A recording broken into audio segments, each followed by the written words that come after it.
अस्सलाम वालेकुम दोस्तों, उम्मीद करता हूँ आप सब लोग खैरियत से होंगे। इस वक्त मैं मौजूद हूँ कतर DECC में, जहाँ पर एक कतर इवेंट शो मुनक्किद हो रहा है। ऑलरेडी मैंने पास ले लिया है, इसको हम वेयर कर लेते हैं।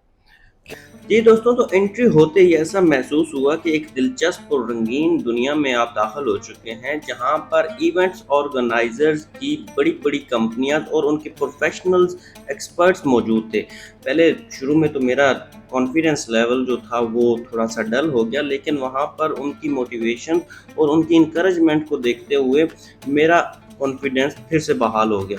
तो तमाम ऑर्गेनाइजर्स और इवेंट्स डेवलपर्स जो वहाँ पर मौजूद थे, इनका जो मेन कॉन्सेप्ट ये था कि हर किस्म, चाहे वो शादी हो, कोई कॉरपोरेट मीटिंग हो या फिर एंटरटेनमेंट शो, यहाँ हर चीज़ के लिए नए आइडियाज़ और जदीद सॉल्यूशंस मौजूद थे। मतलब अगर आप चाहते हैं कोई इवेंट्स बड़ा या जदीद और यादगार बने, तो ये शो आपके लिए एक मुकम्मल गाइडलाइन था। यहाँ दुनिया भर से प्रोफेशनल और एक्सपर्ट आए थे। इन्होंने अपने तजर्बात और आने वाले वक्त के ट्रेंड्स सबके साथ शेयर किए। इसका फ़ायदा ये हुआ कि लोगों को पता चला इवेंट सिर्फ करने का नाम नहीं है, बल्कि इसको यादगार और इनोवेटिव बनाने का नाम है। मुझे सबसे ज़्यादा अच्छा ये लगा कि ये शो सिर्फ देखने के लिए नहीं, बल्कि सीखने के लिए भी था।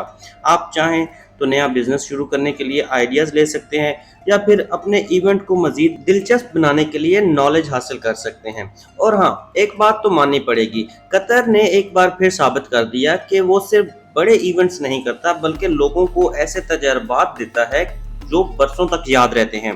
तो जनाब, यही था कतर इवेंट शो का असल कॉन्सेप्ट। ये एक ऐसी दुनिया जहां तफरीह, जिद्दत और तख्लीक सब एक साथ मिलकर बनाते हैं एक नाकाबिले फरामोश तजर्बा। जी दोस्तों, तो कमेंट सेक्शन में अपनी राय जरूर दें कि कतर में कौन सा इवेंट आप सबको अच्छा लगा।